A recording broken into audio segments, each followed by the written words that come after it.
Psychiatric Q&A. Part 1. 1. Mental health is defined as a. The ability to differentiate what is real and what is not. B. A state of well-being where the person can realize his own abilities, can cope with normal stress of life and work productively. C. Is the promotion of mental health, prevention of mental disorders, nursing care of patients during illness and rehabilitation. D. Absence of mental illness. The answer is B. A state of well-being where the person can realize his own abilities, can cope with normal stress of life and work productively. A state of well-being where a person can realize his own abilities, can cope with normal stresses of life and work productively. Mental health is a state of emotional and psychosocial well-being. A mentally healthy individual is self-aware and self-directive, has the ability to solve problems, can cope with crisis without assistance beyond the support of family and friends, fulfill the capacity to love and work, and sets goals and realistic limits. This describes the ego function reality testing. C. This is the definition of mental health and psychiatric nursing. D. Mental health is not just the absence of mental illness. 2. Liza says, "Give me 10 minutes to recall the name of our college professor who failed many students in our anatomy class." She is operating on her A. Subconscious, B. Conscious, C. Unconscious, D. Ego. The answer is A. Subconscious. Subconscious refers to the materials that are partly remembered, partly forgotten, but these can be recalled spontaneously and voluntarily. B. This functions when one is awake. One is aware of his thoughts, feelings, actions, and what is going on in the environment. C. The largest portion of the mind that contains the memories of one's past, particularly the unpleasant. It is difficult to recall the unconscious content. D. The conscious self that deals and tests reality. 3. Which of the following describes the role of a technician? A. Administers medications to a schizophrenic patient. B. The nurse feeds and bathes a catatonic client.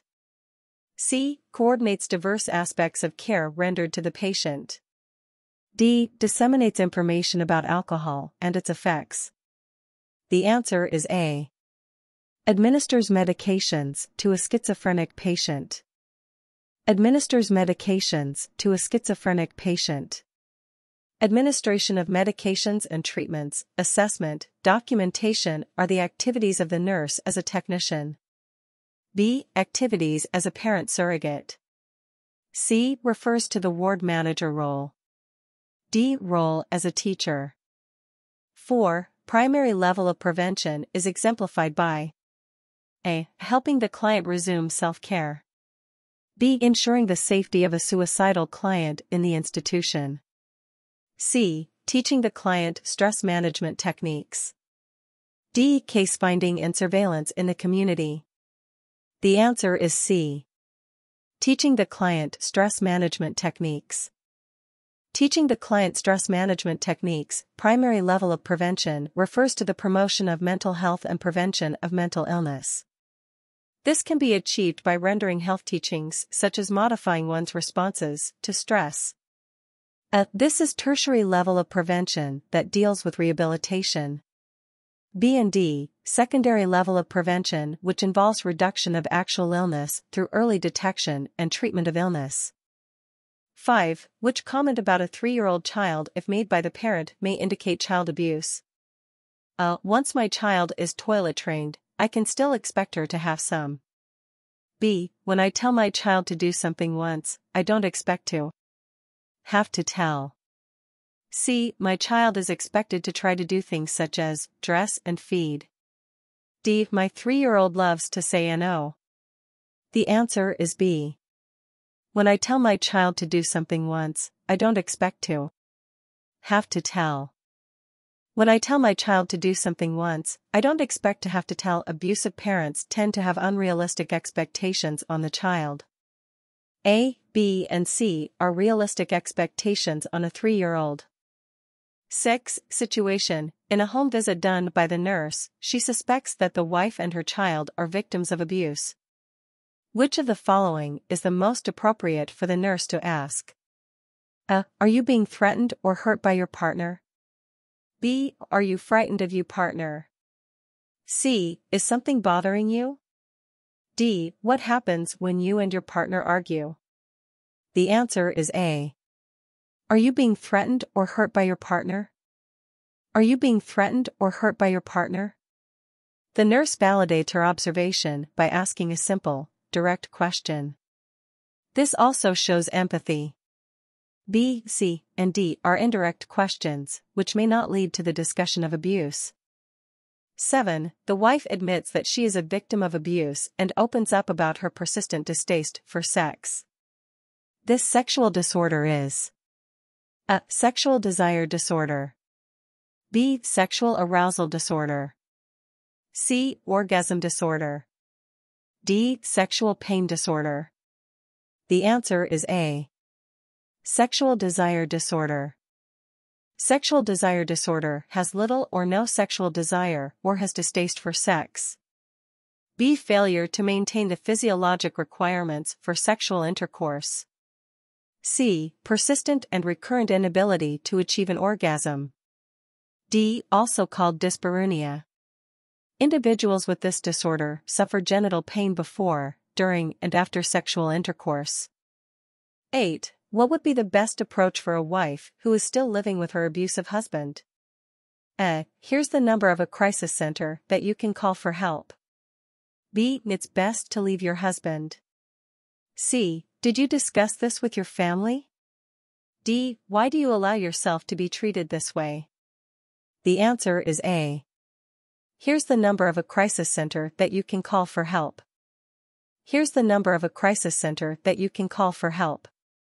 Protection is a priority concern in abuse. Help the victim to develop a plan to ensure safety. B. Do not give advice to leave the abuser. Making decisions for the victim further erodes her esteem. However, discuss options available. C. The victim tends to isolate from friends and family. D. This is judgmental. Avoid in any way implying that she is at fault. 9. The primary nursing intervention for a victim of child abuse is A. Assess the scope of the problem. B. Analyze the family dynamics. C. Ensure the safety of the victim. D. Teach the victim coping skills. The answer is C. Ensure the safety of the victim. Ensure the safety of the victim. The priority consideration is the safety of the victim. Attend to the physical injuries to ensure the physiologic safety and integrity of the child. Reporting suspected case of abuse may deter recurrence of abuse. A, B, and D may be addressed later. 10. The superego is that part of the psyche that A. Uses defensive function for protection. B. Is impulsive and without morals. C. Determines the circumstances before making decisions. D. The censoring portion of the mind. The answer is D. The censoring portion of the mind. The censoring portion of the mind. The critical censoring portion of one's personality, the conscience. A. This refers to the ego function that protects itself from anything that threatens it. B. The ID is composed of untamed, primitive drives and impulses. C. This refers to the ego that acts as the moderator of the struggle between the ID and the superego.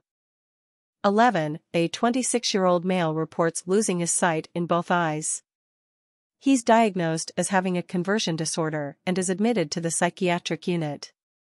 Which nursing intervention would be most appropriate for this client? A. Not focusing on his blindness. B. Providing self-care for him. C. Telling him that his blindness isn't real. D. Teaching eye exercises to strengthen his eyes. The answer is A.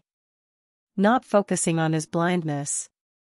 Focusing on the client's blindness can positively reinforce the blindness and further promote the use of maladaptive behaviors to obtain secondary gains. The client should be encouraged to participate in his own self-care as much as possible to avoid fostering dependency. To promote self-esteem, give positive reinforcement for what the client can do. Blindness and other physical symptoms in a conversion disorder aren't under the client's control and are real to him. Eye exercises won't resolve the client's blindness because no organic pathology is causing the symptoms. 12. The nurse is caring for a client, a Vietnam veteran, who exhibits signs and symptoms of post-traumatic stress disorder. Signs and symptoms of post-traumatic stress disorder include A. Hyperalertness and sleep disturbances. B. Memory loss of traumatic event and somatic distress. C. Feelings of hostility and violent behavior. D. Sudden behavioral changes and anorexia. The answer is A. Hyperalertness and sleep disturbances.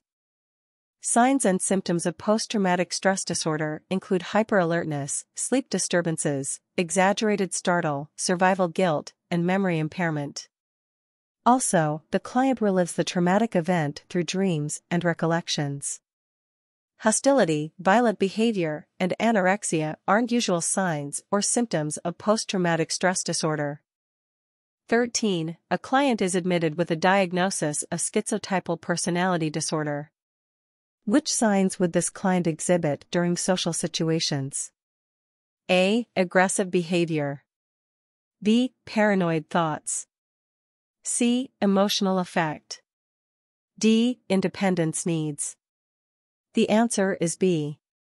Paranoid thoughts.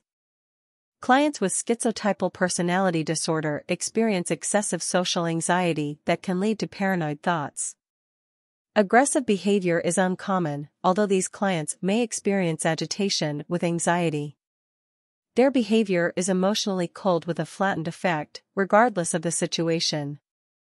These clients demonstrate a reduced capacity for close or dependent relationships. 14. The nurse is caring for a client who is suicidal. When accompanying the client to the bathroom, the nurse should A. Give him privacy in the bathroom. B. Allow him to shave. C. Open the window and allow him to get some fresh air. D. Observe him. The answer is D. Observe him.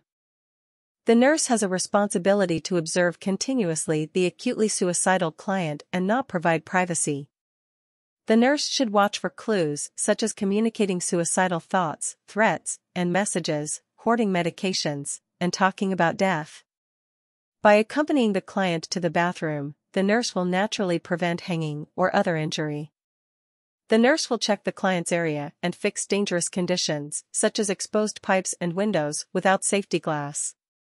The nurse will also remove potentially dangerous objects, such as belts, razors, suspenders, glass, and knives. 15. A client with paranoid-type schizophrenia becomes angry and tells the nurse to leave him alone. The nurse should A. Tell him that she'll leave for now, but will return soon. B. Ask him if it's okay if she sits quietly with him. C. Ask him why he wants to be left alone. D. Tell him that she won't let anything happen to him. The answer is A. Tell him that she'll leave for now, but will return soon. If the client tells the nurse to leave, the nurse should leave, but let the client know that she'll return so that he doesn't feel abandoned. Not heeding the client's request can agitate him further. Also, challenging the client isn't therapeutic and may increase his anger. False reassurance isn't warranted in this situation. 16. The nurse is caring for an adolescent female who reports amenorrhea, weight loss, and depression. Which additional assessment finding would suggest that the woman has an eating disorder? A. Wearing tight-fitting clothing.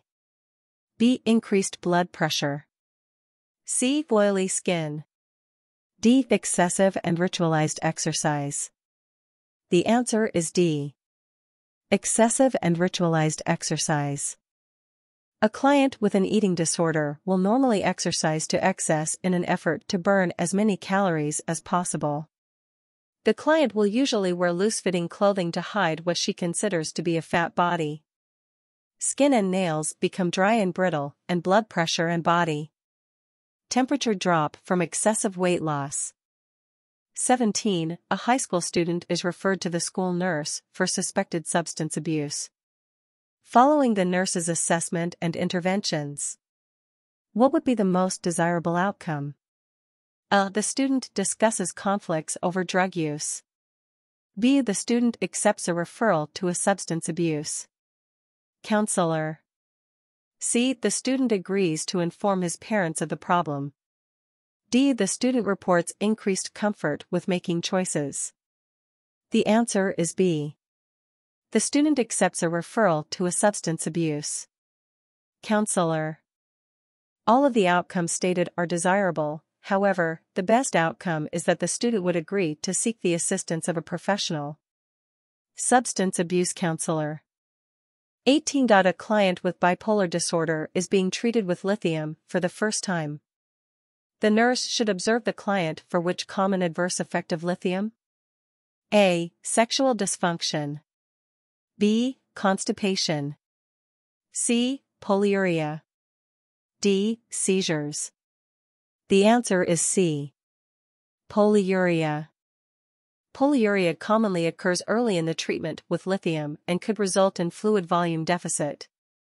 Sexual dysfunction isn't a common adverse effect of lithium. It's more common with sedatives and tricyclic antidepressants. Diarrhea, not constipation, occurs with lithium. Constipation can occur with other psychiatric drugs, such as antipsychotic drugs.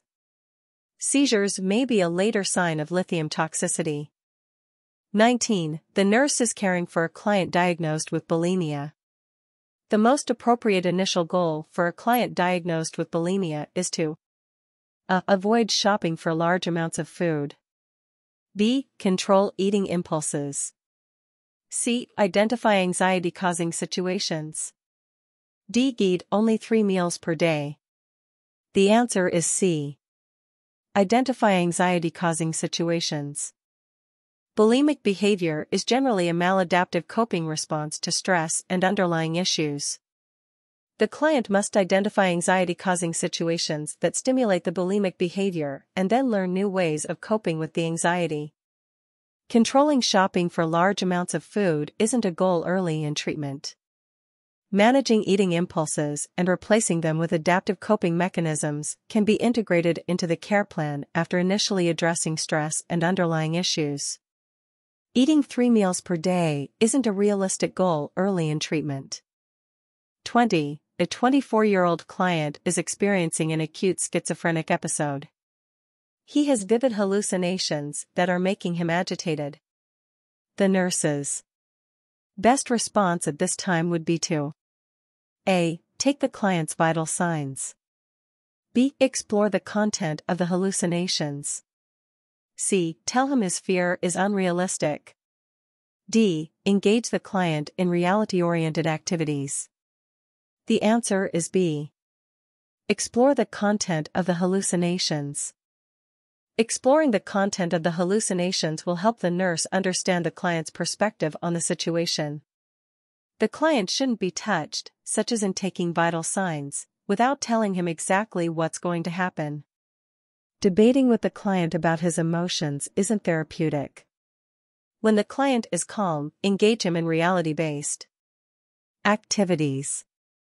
21. In teaching a client about Alcoholics Anonymous, the nurse states that Alcoholics Anonymous has helped in the rehabilitation of many alcoholics, probably because many people find it easier to change their behavior when they A. Have the support of rehabilitated alcoholics. B. Know that rehabilitated alcoholics will sympathize with them. C. Can depend on rehabilitated alcoholics to help them identify personal problems related to alcoholism. D. Realize that rehabilitated alcoholics will help them develop defense mechanisms to cope with their alcoholism. The answer is A. Have the support of rehabilitated alcoholics. Membership in Alcoholics Anonymous is voluntary. Its rehabilitated members are available to support alcoholics, and the understanding and influence of these rehabilitated members often helps alcoholics change their behavior. The role of rehabilitated members does not include sympathizing with others abusing alcohol. The role of rehabilitated members does not include helping others abusing alcohol to identify personal problems. The role of rehabilitated members does not include helping others abusing alcohol to develop defense mechanisms to cope with alcoholism. 22. The nurse will conduct a psychoeducational group for family members about depression. Which of the following topics would be of little help to the family members? A. Managing the depressed client at home. B. Drug classifications. C. Support and self-help groups. D. Education about depression. The answer is A. Managing the depressed client at home. Focusing on antidepressant medications would be helpful, but the topic of drug classifications is too general. A topic such as managing the depressed client at home will help family members learn positive techniques for managing day-to-day problems and will promote family cohesiveness. A topic such as receiving support from self-help groups is helpful to family members to reduce feelings of isolation and powerlessness. Educating the family about the illness dispels myths, enlists family cooperation, and promotes adaptive coping skills. 23. A client is a Vietnam War veteran with a diagnosis of post-traumatic stress disorder. He has a history of nightmares, depression, hopelessness, and alcohol abuse. Which option offers the client the most lasting relief of his symptoms? A. The opportunity to verbalize memories of trauma to a sympathetic listener. B. Family support. C. Prescribed medications taken as ordered. D. Alcoholics Anonymous, AA, meetings. The answer is A. The opportunity to verbalize memories of trauma to a sympathetic listener. Although it's difficult, clients with post-traumatic stress disorder can obtain the most lasting relief if they verbalize memories of the trauma to a sympathetic listener. Family members are commonly frightened by the information and can't be consistently supportive. Antidepressants may help, but these drugs can mask feelings and can't provide lasting relief. Treatment for alcohol abuse, including AA meetings, must be considered when planning care, but alone doesn't provide lasting relief. 24. The nurse is caring for a client with a phobia who is being treated for the condition. The client is introduced to short periods of exposure to the phobic object while in a relaxed state. The nurse understands that this form of behavior modification can best be described as A. Milieu therapy. B. Aversion therapy. C. Self-control therapy. D. Systematic desensitization. The answer is D. Systematic desensitization. Systematic desensitization is a form of therapy used when the client is introduced to short periods of exposure to the phobic object while in a relaxed state. Gradually exposure is increased until the anxiety about or fear of the object or situation has ceased. Options 1, 2, and 3 are incorrect. Test-taking strategy: use the process of elimination. Focus on the strategic words introduced to short periods of exposure. This will direct you to the correct option. If you had difficulty with this question, review systematic desensitization. 25. The client with a diagnosis of anorexia nervosa who is in a state of starvation is in a 2-bedroom. A newly admitted client will be assigned to this client's room. Which of the following clients would be an appropriate choice as this client's roommate? A. A client with pneumonia. B. A client receiving diagnostic tests. C. A client who thrives on managing others. D. A client who could benefit from the client's assistance at mealtime. The answer is B. A client receiving diagnostic tests. The client undergoing diagnostic tests is an acceptable roommate. The client with anorexia nervosa is most likely experiencing hematological complications, such as leukopenia. Having a roommate with pneumonia would place the client with anorexia nervosa at risk for infection. The client with anorexia nervosa should not be put in a situation in which the client can focus on the nutritional needs of others or being managed by others, because this may contribute to sublimation and suppression of personal hunger. 26. A hospitalized client is started on phenelzine sulfate, Nardil, for the treatment of depression. The nurse instructs the client to avoid consuming which foods while taking this medication. Select all that. Apply. A. Figs. B. Yogurt. C. Crackers. D. Aged cheese. E. Tossed salad. F. Oatmeal cookies. The answer is A, B and D. Phenelzine sulfate, Nardil, is a monoamine oxidase inhibitor. The client should avoid taking in foods that are high in tyramine. Use of these foods could trigger a potentially fatal hypertensive crisis. Foods to avoid include yogurt, aged cheeses, smoked or processed meats, red wines, and fruits such as avocados, raisins, or figs. Test-taking strategy: recall that phenelzine sulfate is a monoamine oxidase inhibitor and that foods high in tyramine needed to be avoided. Next, from the food items listed in the question, identify the food that contains tyramine. Review the food items to avoid with monoamine oxidase inhibitors if you had difficulty with this question. 27. A nurse enters a client's room, and a client is demanding release from the hospital. The nurse reviews the client's record and notes that the client was admitted 2 days ago for treatment of an anxiety disorder and that the admission was a voluntary admission. Which of the following actions will the nurse take? A. Contact the physician. B. Call the client's family. C. Persuade the client to stay a few more days. D. Tell the client that discharge is not possible at this time. The answer is A. Contact the physician. Generally, the client seeks voluntary admission.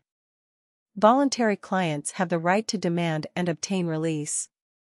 If the client is a minor, the release may be contingent on the consent of the parents or guardian. The nurse needs to be familiar with the state and facility policies and procedures. Many states require that the client submit a written release notice to the facility staff members, who re-evaluate the client's condition for possible conversion to involuntary status, according to criteria established by laws. The best nursing action is to contact the physician. Test-taking strategy: use the process of elimination. Noting the type of hospital admission will assist in eliminating option 4. To persuade a client to stay in the hospital is inappropriate. Option 2 should be eliminated simply based on the subjects of client rights and confidentiality. Review the various types of hospital admission and discharge processes if you had difficulty with this question. 28. The nurse assesses a client with the admitting diagnosis of bipolar affective disorder, mania. The symptom presented by the client that requires the nurse's immediate intervention is the client's A. Outlandish behaviors and inappropriate dress. B. Non-stop physical activity and poor nutritional intake. C. Grandiose delusions of being a royal descendant of King Arthur. D. Constant, incessant talking that includes sexual innuendos and teasing the staff. The answer is B. Non-stop physical activity and poor nutritional intake. Mania is a mood characterized by excitement, euphoria, hyperactivity, excessive energy, decreased need for sleep, and impaired ability to concentrate or complete a single train of thought. Mania is a period when the mood is predominantly elevated, expansive, or irritable. All options reflect a client's possible symptomatology. Option 2, however, clearly presents a problem that compromises physiological integrity and needs to be addressed immediately. Test-taking strategy: note the strategic word immediate and use Maslow's hierarchy of needs theory to assist you in answering the question. Option 2 is the only option that reflects a physiological need.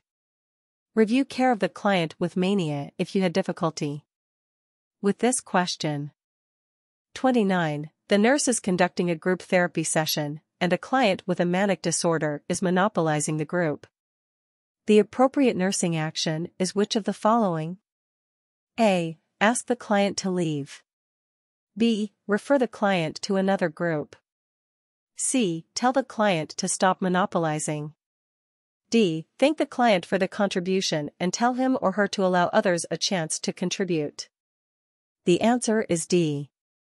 Thank the client for the contribution and tell him or her to allow others a chance to contribute. If a client is monopolizing the group, the nurse must be direct and decisive. The best action is to thank the client and suggest that the client stop talking and try listening to others. Although option may third be a direct response, option 4 is a more specific and direct statement. Options 1 and 2 are inappropriate. Test-taking strategy. Use the process of elimination. Eliminate options 1 and 2 first because they are comparative or alike. Use therapeutic communication techniques to assist in directing you to option 4. If you had difficulty with this question, review therapeutic communication techniques for the client with a manic disorder. 30. The spouse of a client admitted to the mental health unit for alcohol withdrawal says to the nurse, "I should get out of this bad situation." The most helpful response by the nurse would be A. Why don't you tell your husband about this? B. What do you find difficult about this situation? C. This is not the best time to make that decision. D. I agree with you. You should get out of this situation. The answer is B. What do you find difficult about this situation? The most helpful response is one that encourages the client to solve problems. Giving advice implies that the nurse knows what is best and also can foster dependency. The nurse should not agree with the client, nor should the nurse request that the client provide explanations. Test-taking strategy. Use therapeutic communication techniques. Eliminate option 1 because of the word why, which should be avoided in communication. Eliminate option 4 because the nurse is agreeing with the client. Eliminate option 3 because this option places the client's feelings on hold. Option 2 is the only option that addresses the client's feelings. Review therapeutic communication techniques if you had difficulty with this question.